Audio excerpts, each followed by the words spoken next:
Hey guys, it's Megan with Keller Williams Realty, back with another real estate tip for you. If you've ever asked yourself, what is fair market value? You're thinking the right way. A lot of times when people buy or sell homes, they want to get the most bang for their buck. Whether that's buying a home at the best deal or selling a home at the highest value.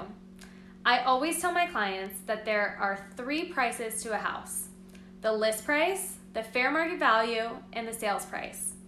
Today we're going to be focusing on the middle price, fair market value. You'll learn exactly what fair market value is and how it's calculated.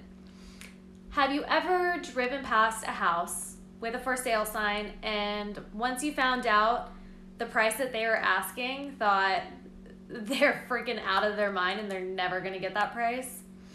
Yeah, me too. Or what about a property where maybe you found out the list price was a great deal?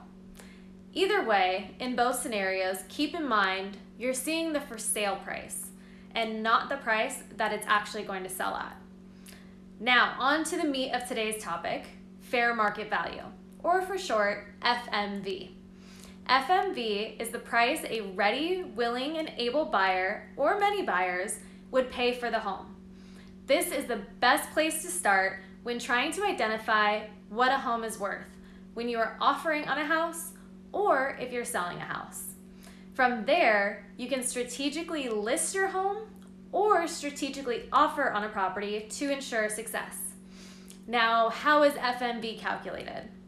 There are 4 key guidelines to get the true value of a home: distance, time, size, and condition. Each one of these features play a key role in determining value. Knowing how to adjust and calculate can be the tricky part if your agent doesn't know your market well. Now, why is this so important? Well, if you're getting a home loan and putting 20% or less down, the home will have to appraise. Having an agent like me run a comparative market analysis, or CMA, using these guidelines to uncover the true fair market value will allow you to essentially know what the home will appraise for, plus or minus 2%, before actually paying for an appraisal report. Can you see how knowing the value before opening escrow and spending some cash might be an advantage? And then on the selling side, I'm sure you've all heard of the traditional way of listing a home above the fair market value because you just don't want to leave any money on the table. Well, what if you ended up leaving more money on the table by overpricing? Depending on how optimistic you are in your pricing, that will sometimes drive potential buyers away and could even discourage some from making offers. This results in longer days on market and eventually will lead to a price reduction, or worse, multiple price reductions. If you price slightly under fair market value and market the home strategically, you have the opportunity of receiving multiple offers and driving the price up and getting the price you wanted in the first place or more. These strategies obviously may change as your market changes. Last but most certainly not least, the end result is the sales price. This is what really matters to most buyers and sellers. Am I right?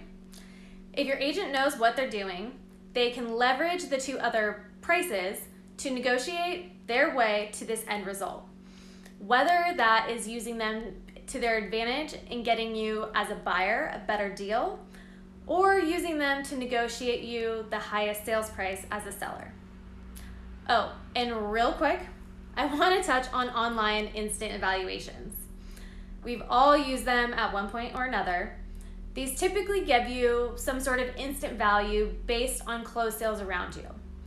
They are a starting point to give you an idea of your property's value.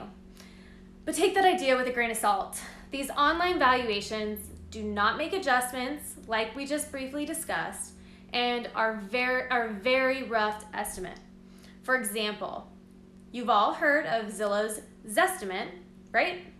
If you've never read the fine print, I'll go ahead and summarize it for you. There is an algorithm that can be off by 23% plus or minus.